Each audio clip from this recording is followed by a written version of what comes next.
Os damos la bienvenida a la octava edición de Job Barcelona. Hoy tenemos con nosotros, tengo el placer de presentaros a Marian Albaina, que es directora de Belvin España y Latinoamérica. Tras trabajar en diferentes empresas del ámbito de recursos humanos, en 1995 se incorporó a Belvin Associates en Cambridge, Reino Unido, donde trabaja formándose en la teoría de roles de equipo de la mano del doctor Meredith Belvin y se acredita en la misma. En el año 97 se convierte en la responsable de Belvin Associates en España y en 2011 también de Latinoamérica.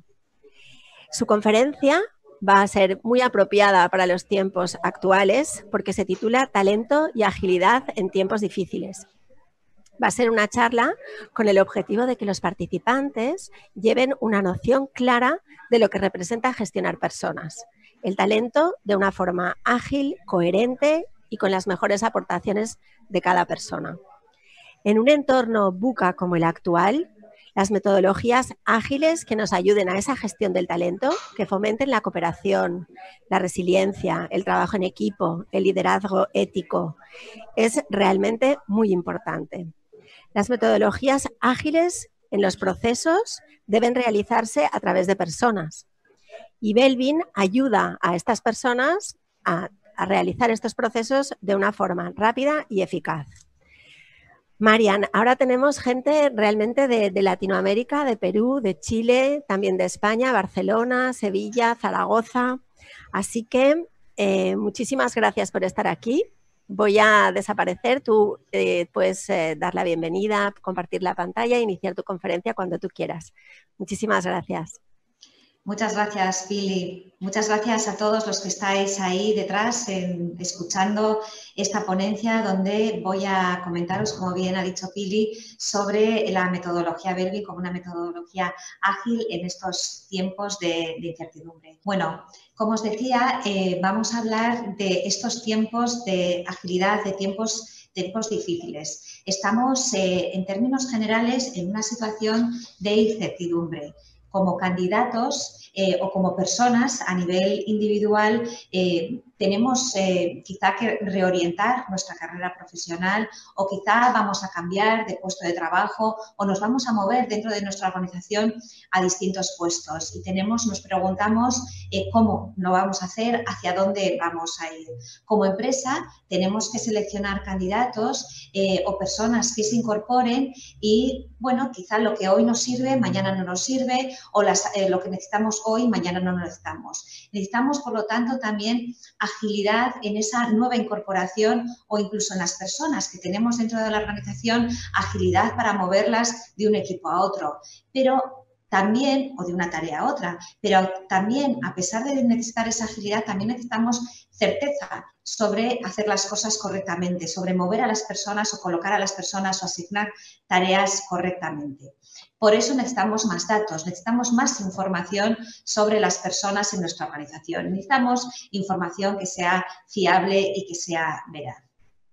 Hace ya muchos años, Meredith Belvin nos hablaba de elegibilidad. ¿Qué es la elegibilidad? Son los criterios clásicos de selección, que es la experiencia que tiene una persona, las cualificaciones, las referencias de trabajos previos o la aceptabilidad en la entrevista. Eso está muy bien, son los criterios clásicos de selección, pero ya Meredith Belvin nos decía, pero hace falta más, con eso no es suficiente, necesitamos más información sobre la persona. Y él nos hablaba y nos habla de idoneidad, que son los criterios de desempeño. Es decir, las habilidades que tiene una persona concreta, su versatilidad, cómo la podemos mover a esta persona dentro de la organización.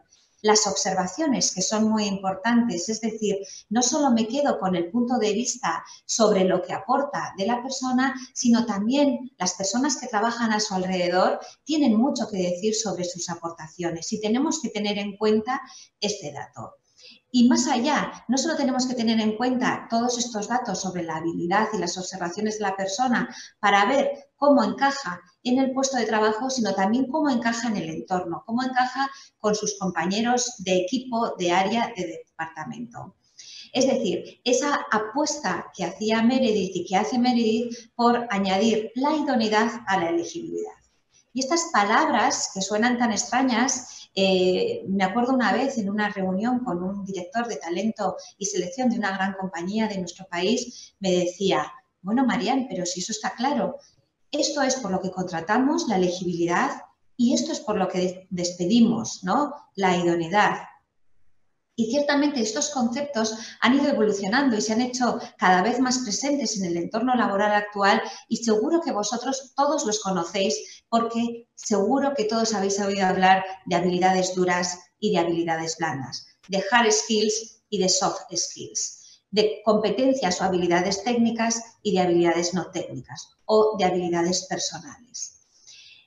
Insisto, hace muchos años que veníamos hablando de este tema y ahora parece que es una realidad cada vez más evidente y podemos encontrar información sobre la importancia de las habilidades blandas en muchos sitios, en la red y vemos que el 85% del éxito se debe al desarrollo de las soft skills. También que empresas como Google o Apple dicen, ¿no?, que hacen una parte importante de su selección mirando las habilidades blandas, las soft skills. Y también que las habilidades blandas son comportamiento.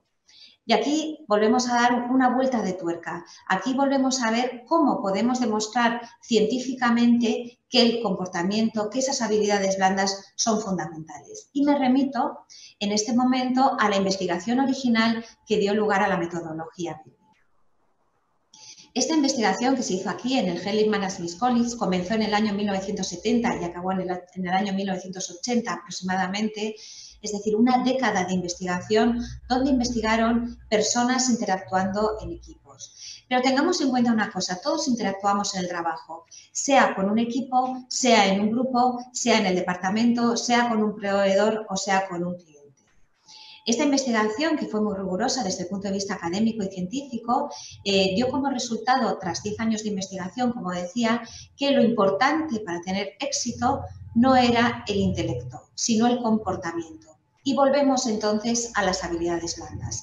Otra reafirmación que esas habilidades personales son tan importantes para tener éxito en el trabajo.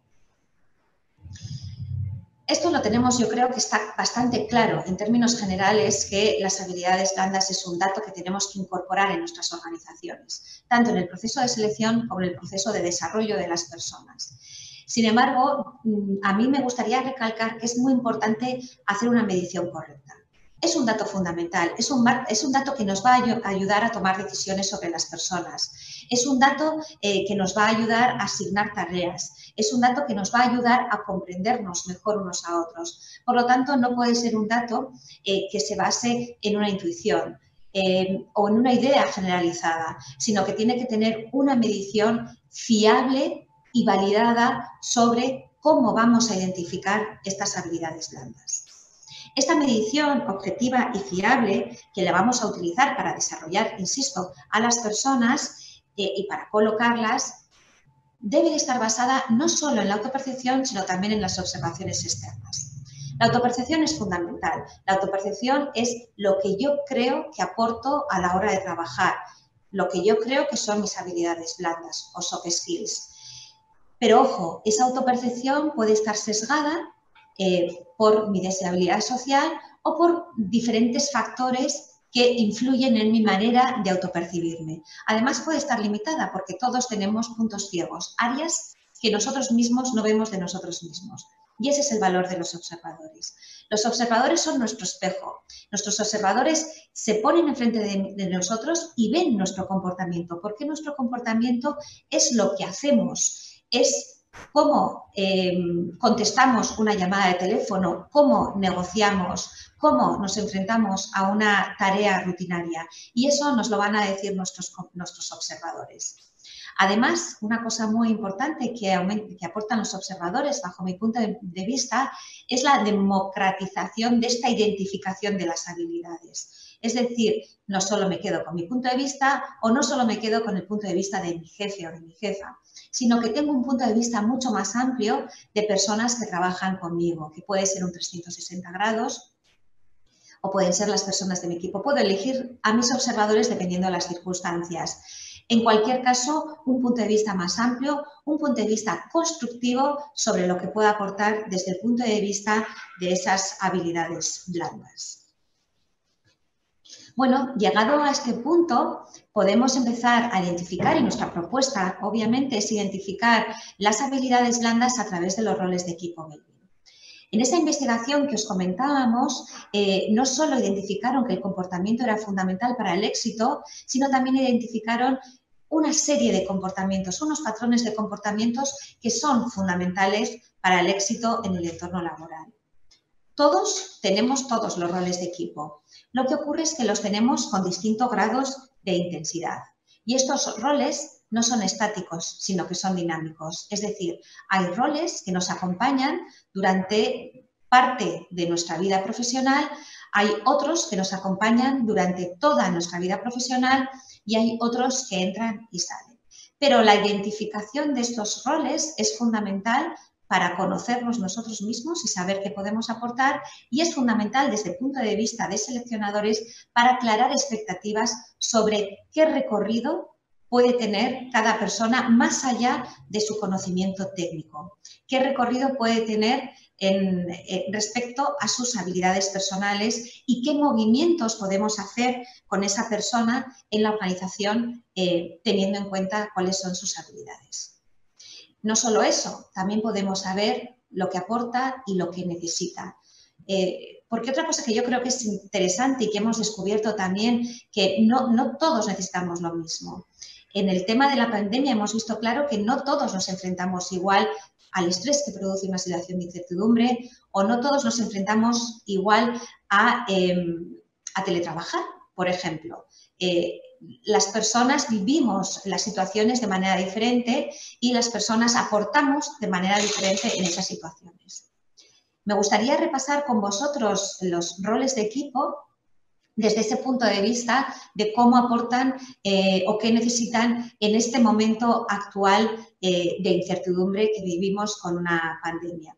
Pero esta lectura la podemos hacer en cualquier otra circunstancia. Dependiendo de la circunstancia que se nos dé en el entorno organizacional, podemos saber, podemos predecir cómo reaccionarán unas personas u otras o, insisto, qué pueden aportar unas personas u otras. Y eso es fundamental para manejar a las personas en momentos de cambio y de incertidumbre. Como decía, sin explayarme, sin extenderme mucho, pero sí me gustaría repasar los 9 roles de equipo. De manera pura, aunque somos una combinación de varios. Yo puedo ser un cerebro investigador de recursos, impulsor. Cerebro, por cierto, una traducción no muy acertada, no quiere decir que no tengamos cerebro si no tenemos este rol alto. En inglés es planta, desde el punto de vista que es una persona que planta una semilla y florece algo alternativo, algo diferente. Y esa es su aportación, ¿no? La contribución que nos va a hacer las personas que tienden a contribuir de esta manera es ofrecernos soluciones imaginativas, resolver problemas difíciles. No sabemos qué va a pasar mañana, estamos en una situación de caos, no importa. Yo puedo pensar fuera de la caja, pensar alternativas. Pero, ¿qué necesito como cerebro? Necesito que me supervisen, necesito que cada poco tiempo me pregunten cómo voy y me reorienten a dónde tengo que ir porque me puedo despistar. Todo me parece interesante, todo lo que es creación alternativa me parece interesante y me puedo interesar, pero necesito margen. Aunque me tenga que poner foco, necesito margen de actuación. Quizá, mientras vaya explicando los distintos roles, podéis hacer ese trabajo de veros a vosotros mismos. Los que tenéis vuestro informe, que por cierto os agradezco que lo hayáis completado y lo veremos al final, podréis identificar de una manera mucho más clara dónde contribuís. Pero al mismo tiempo podéis hacer ese ejercicio de empezar a comprender, ¿no? Empezar a identificar esas contribuciones diferentes en las personas que trabajan con vosotros. El comprender a las personas, el comprendernos a nosotros mismos, el comprender a las personas supone un cambio fundamental en las relaciones dentro de la organización y en el aprovechamiento del potencial. Esto es fundamental para aprovechar a las personas el potencial que tenemos dentro.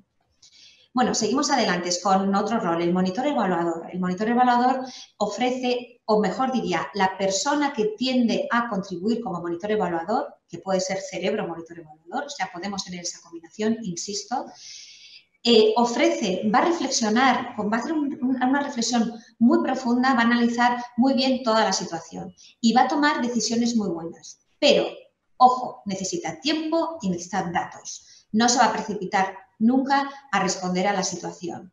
Y a veces en estas situaciones también necesitamos un poquito de prisa, pero esta persona que contribuye como monitor evaluador nos va a dar el dato objetivo. Por lo tanto, le tenemos que ir pidiendo avances si somos un manager, ¿no? Le tenemos que ir pidiendo, necesito ya datos. Bueno, no es la decisión definitiva, pero necesito que vayamos avanzando. El especialista va a aprender todo lo aprendible sobre la situación, todo lo aprendible sobre, en este caso, el COVID. Y nos va a ayudar a tomar decisiones fundamentadas, basadas en datos objetivos y basados en ese conocimiento. Puede trabajar muy bien de forma autónoma, por lo tanto, en el teletrabajo estará estupendamente. Lo que sí, vamos a tenerle que hacer preguntas y pedirle información relevante, que ir filtrándola, porque puede estudiar la situación en exceso y aportar datos que realmente no son necesarios para nuestra organización, por ejemplo. El investigador de recursos, bueno, pues el caos, la incertidumbre no le va a molestar en absoluto, se va a mover muy bien, va a estar todo el rato buscando oportunidades, va a estar todo el rato buscando información de otras personas, de otras organizaciones, lo que están haciendo. Lo que pasa que esta persona sí que va a sufrir, por ejemplo, teletrabajando, porque necesita estar en contacto con otras personas. Por lo tanto, tenemos que estar pendiente y no vale con mandarle un correo electrónico como puede valer con un monitor evaluador o con un especialista, sino que aquí tendremos que llamarle por teléfono y si en algo se puede salir fuera para estar en contacto con gente, que sea esta persona la responsable de hacerlo. El coordinador va a mantener la calma, va a transmitir la calma, va a tener muy claro cuáles son las metas y hacia dónde tenemos que ir y lo va a transmitir buscando el consenso y la escucha. Por lo tanto, ahí también tenemos que estar pendiente que ese consenso y esa escucha no nos despiste de la acción, sino que estemos conectados con la acción a través de ese consenso. Como rol social, también necesita el contacto con las personas. Otro rol social que necesita el contacto con las personas es el cohesionador. El cohesionador no se va a mover también en el entorno de inseguridad y va a necesitar sobre todo el contacto con su equipo, el contacto empático, la escucha. Y además va a ser una buena aportación que le podemos encargar a personas con esta tendencia. Llama a tus compañeros regularmente, pregúntales qué tal se encuentran, si están bien, qué necesitan. Porque lo va a hacer muy bien, va a mantener el espíritu de equipo, va a mantener la unidad, a pesar de que cada uno estemos en nuestra casa, unos en la oficina, unos días uno, unos días otros, pero va a seguir manteniendo ese espíritu de equipo. Y además es algo que necesita y que lo va a hacer, bien. El impulsor es la persona con el coraje, con la energía. Tampoco le va a asustar la pandemia, tampoco le va a asustar la incertidumbre, tampoco le va a asustar el entorno VUCA en el que estamos viviendo. Y además es muy capaz de tomar decisiones arriesgadas, rápidas, bajo presión, ¿no? Vemos que el monitor evaluador, la gente que tiende a contribuir como monitor evaluador, toma muy buenas decisiones, pero fundamentadas, meditadas, con datos, no arriesgadas para nada. Pero tenemos que tener un equilibrio entre las dos cosas, ¿no? A veces tenemos que decidir muy rápido porque de hoy para mañana tenemos que hacer cosas, pero al mismo tiempo tenemos que preparar una estrategia un poco más a medio plazo. Bueno, pues ahí están esos dos equilibrios, dos contribuciones muy diferentes, pero también muy necesarias, insisto, cada uno en su momento.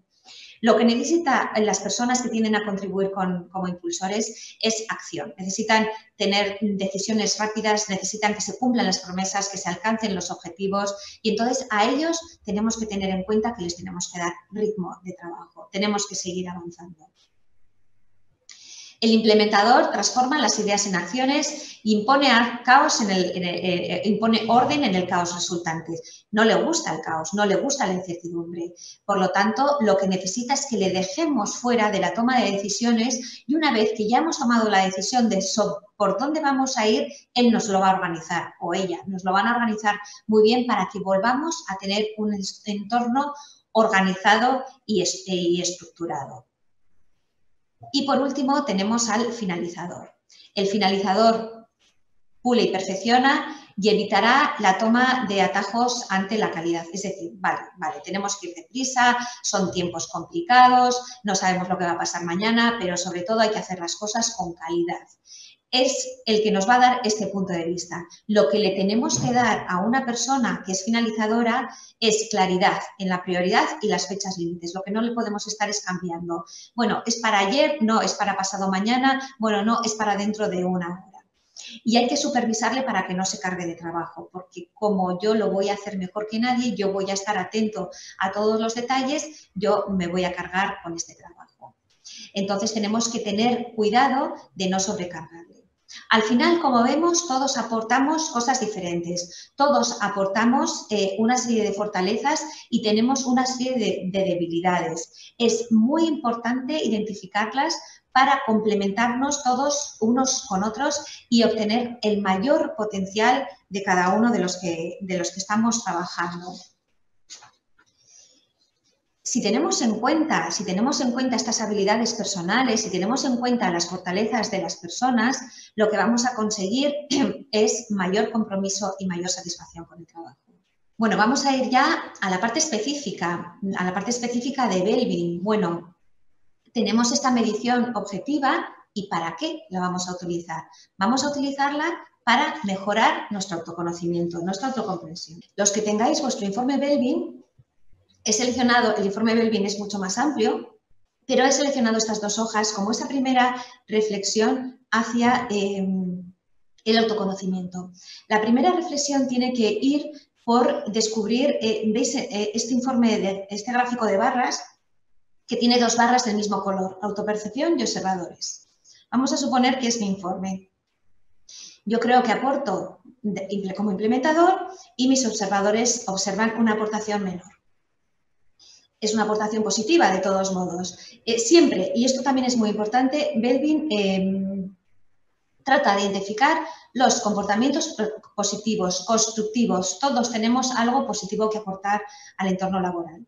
La primera pregunta que me tendría que hacer al ver mi informe es: ¿hay diferencias entre mi autopercepción y mis observadores? Yo creo que proyecto, yo creo que contribuyo de una determinada manera que mis observadores no están percibiendo. ¿Por qué no lo están percibiendo? O mis observadores me dicen que contribuyo de una manera más potente en determinadas habilidades que yo por algún motivo no valoro y creo que no aporto desde ahí. Esa es la primera reflexión, buscar esa coherencia entre lo que yo creo que aporto y lo que mis observadores perciben. Y sobre ahí puedo trabajar, como decía antes, no sobre las habilidades que estoy segura que aporto, sino también sobre esos puntos ciegos que mis observadores son capaces de ver y yo no veo. Y que seguro que aportan mucho valor añadido a todas mis contribuciones. Esta es una de las primeras preguntas fundamentales que nos vamos a hacer. La segunda pregunta o afirmación fundamental que nos vamos a hacer es: muy bien, ¿y en qué puedo contribuir de manera positiva y constructiva y aportar realmente valor? El informe de la derecha lo podéis ver, ¿no? A este informe lo tendríamos que traducir en tareas concretas que hacemos en nuestro entorno laboral o que necesitamos hacer en nuestro entorno laboral y cómo podemos contribuir desde nuestras fortalezas. De esta manera construimos un autoconocimiento, una autoconsciencia mucho mayor, mucho más potente, que nos va a ayudar a tener éxito en el trabajo. Como seleccionadores podemos tener esta información previa sobre las personas que van a trabajar con nosotros y, por lo tanto, podemos moverles, podemos saber qué tipo de tareas van a completar con mucho más éxito.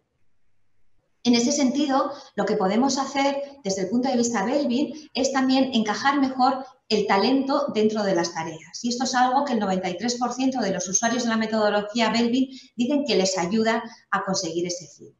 ¿Cómo lo podemos hacer? Podemos definir un puesto de trabajo en términos de habilidades personales, es decir, en términos de roles Belbin. Aquí vemos que esta dirección financiera requiere un monitor evaluador, especialista, impulsor.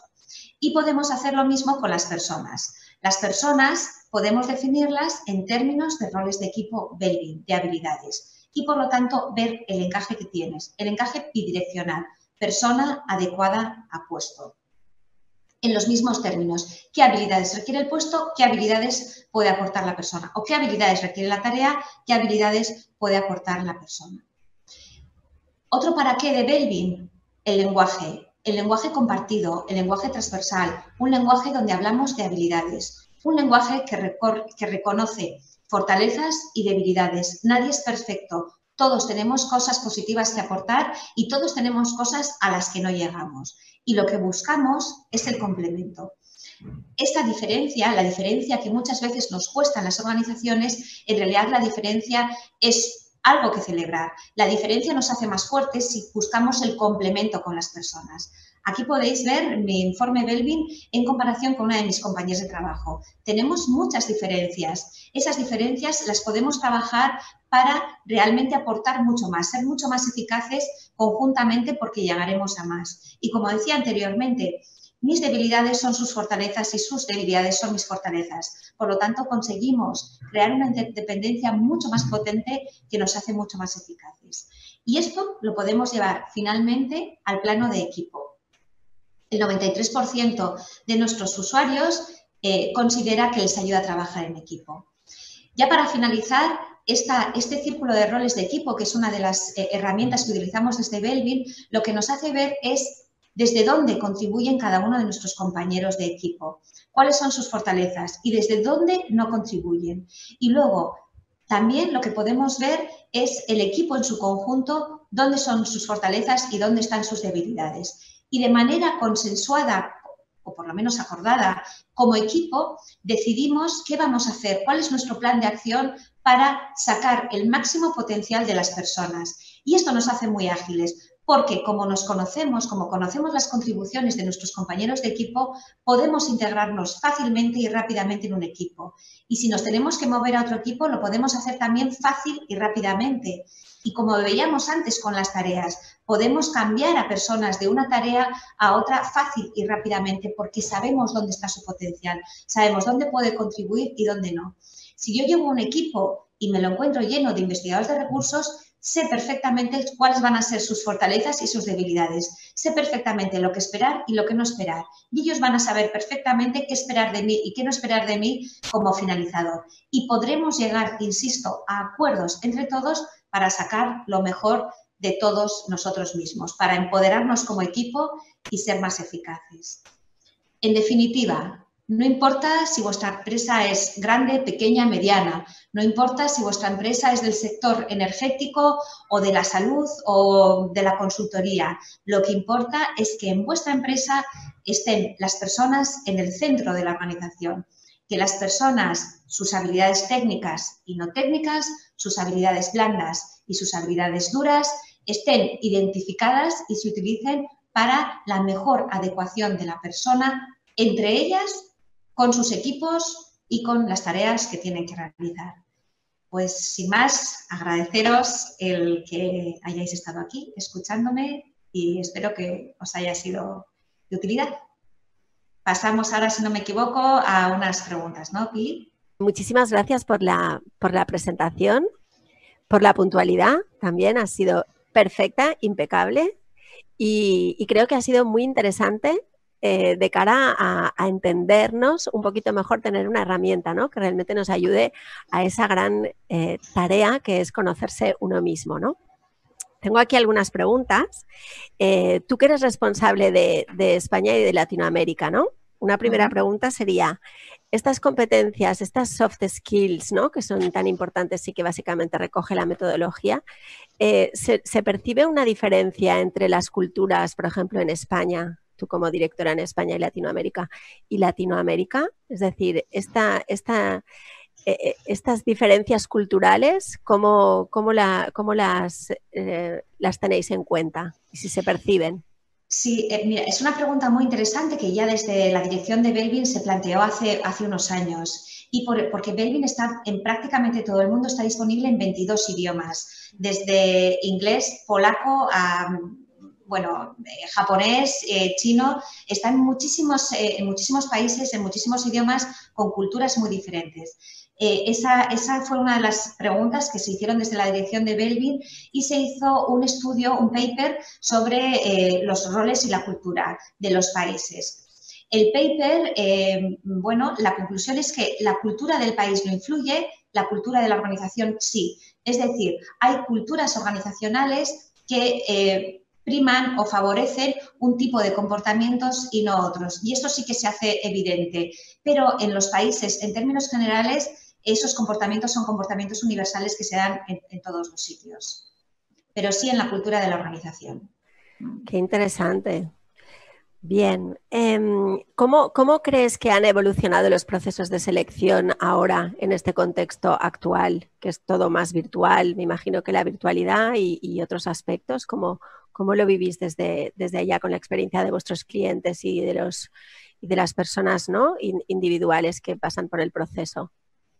Sí, es lo que hemos comentado durante la presentación. Al final, estas habilidades blandas, las soft skills, que hace muchos años ya Meredith insistía en que era necesario aportar ese complemento al proceso de selección, ahora se ha hecho más evidente que nunca, ¿no? El conocimiento técnico es, por supuesto, fundamental. Muchas veces se da por hecho, pero las habilidades blandas, las soft skills, muchas veces no las tenemos identificadas y medidas y realmente sabemos que es fundamental, porque ahora mismo lo que vale para hoy no vale para mañana. Por lo tanto, necesitamos esa información más ampliada de las personas para saber en cada circunstancia cómo va a reaccionar, cómo se va a mover esa persona. Uh-huh. Hay otra pregunta que es en relación a esta posible autoevaluación que se ofrece desde la plataforma. Nos preguntan si la pueden seguir haciendo, si esto está abierto para los candidatos de Job Barcelona.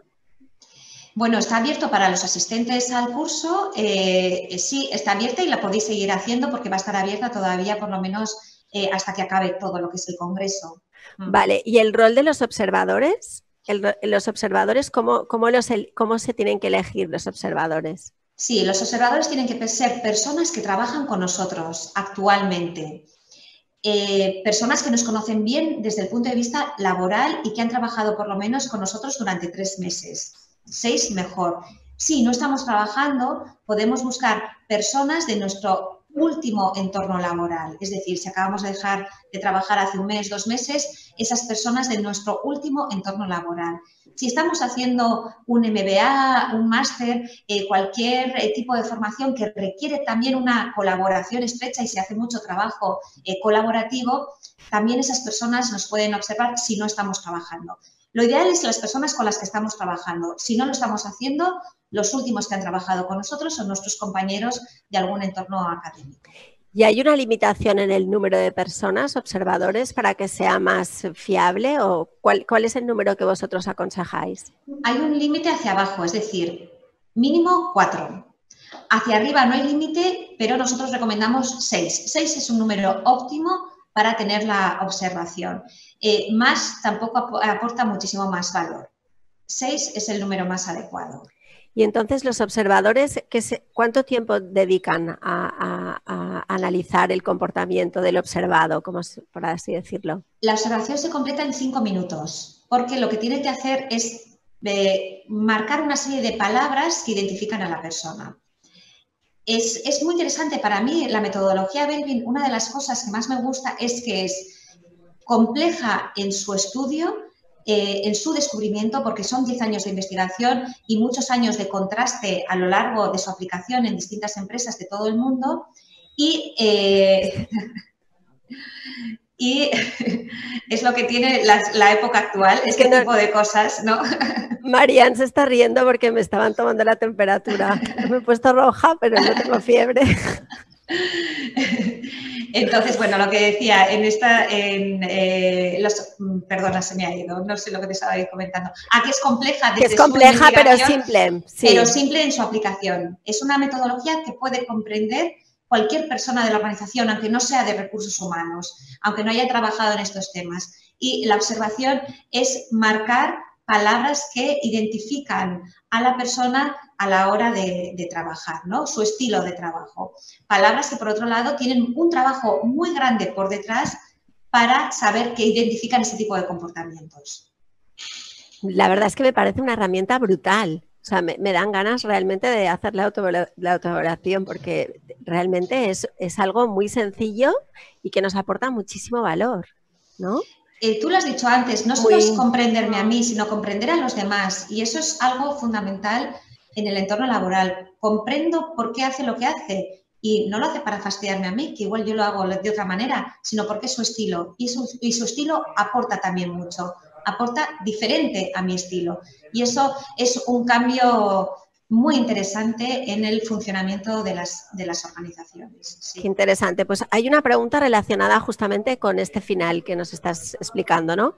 Nos piden si puedes explicar un caso, por ejemplo, real de una de estas empresas clientes, porque esto entiendo que es un proceso que hacen, pues, o sea, si se hace en un departamento, si se hace en pues, cargos ejecutivos o X, ¿no?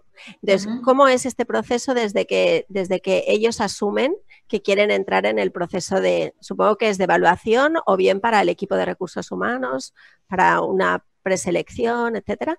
Explícanos un poquito el proceso, quién interviene dentro de las empresas y luego si hay un feedback global que recoge un poco todo para hacer ese espíritu de equipo, ¿no? Gracias también a la herramienta. Bueno, procesos hay muchos. Hay diferentes maneras de aplicar la metodología. En nuestra página web, en belbin.es, en el blog, tenéis varias descripciones de procesos distintos. Os explico 2 o 3 de manera breve para que veáis todos cómo los podemos trabajar. Por ejemplo, un proceso que está registrado en nuestra página, que es el de Kutxabank, es crear una cultura, y que se ha hecho con otras organizaciones, es crear una cultura de colaboración, de trabajo en equipo.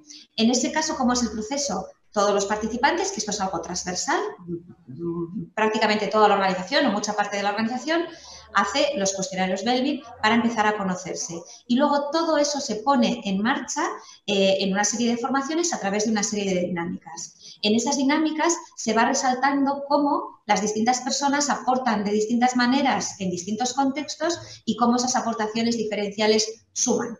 Y el conocernos hace que nos comprendamos mejor y que podamos trabajar mucho mejor juntos y de manera más eficaz.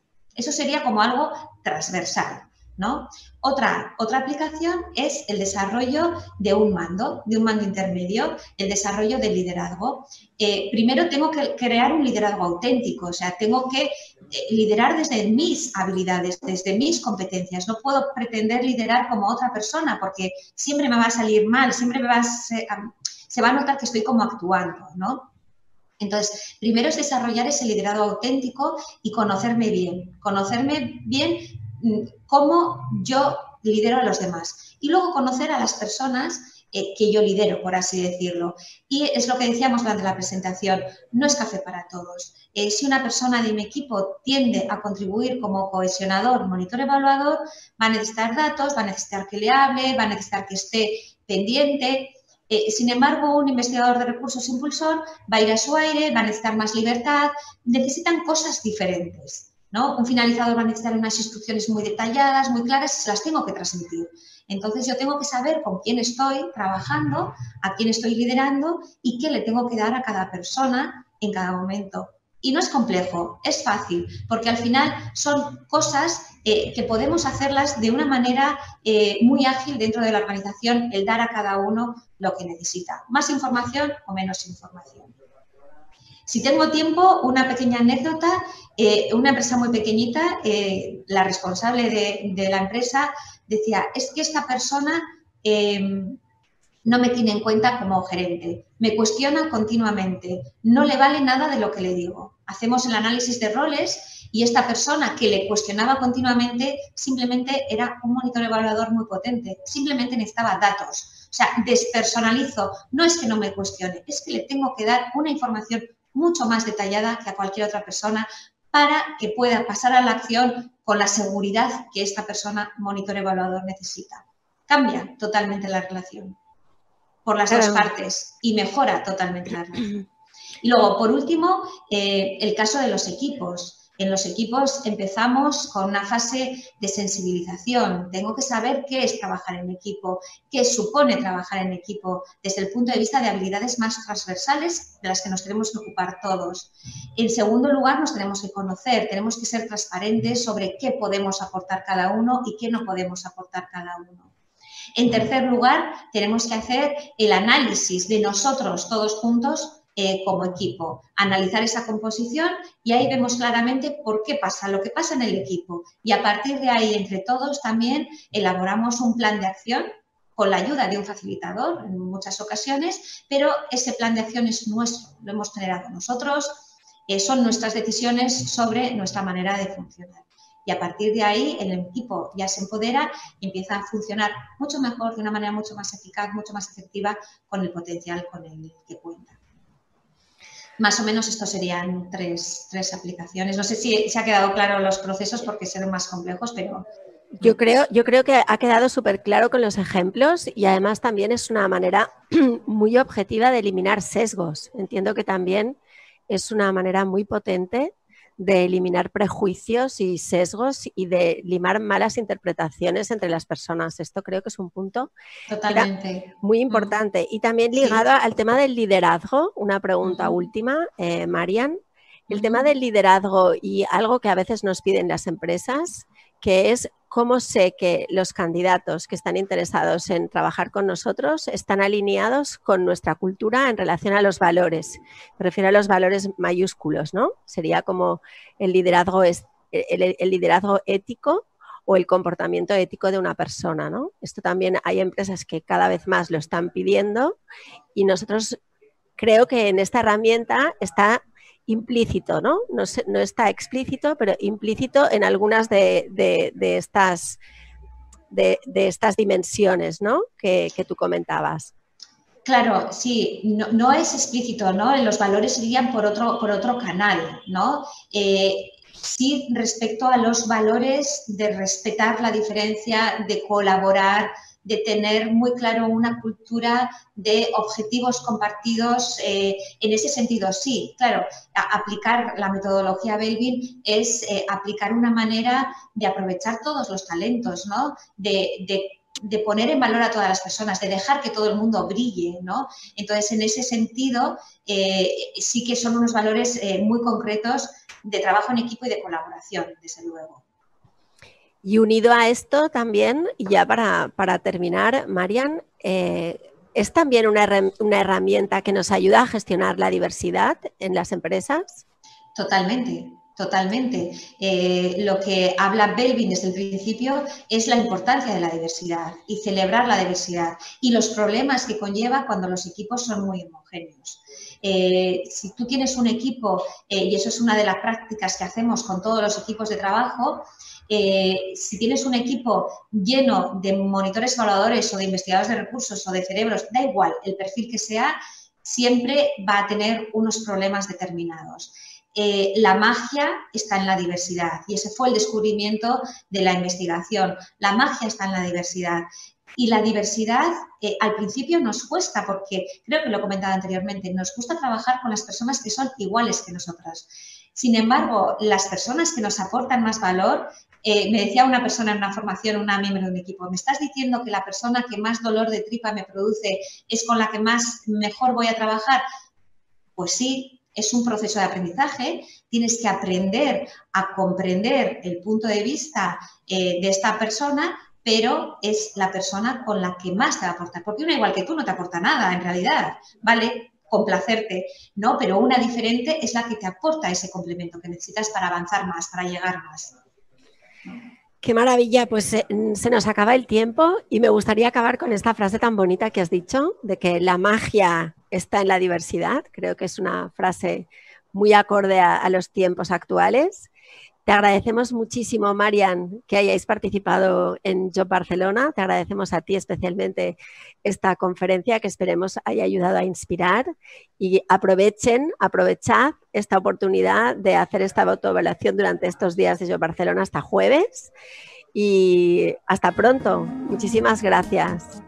Muchas gracias a ti, Pili, muchas gracias a todos los que estáis ahí oyendo y muchas gracias a Job Barcelona, desde luego, por estas conferencias tan interesantes. Muchas gracias.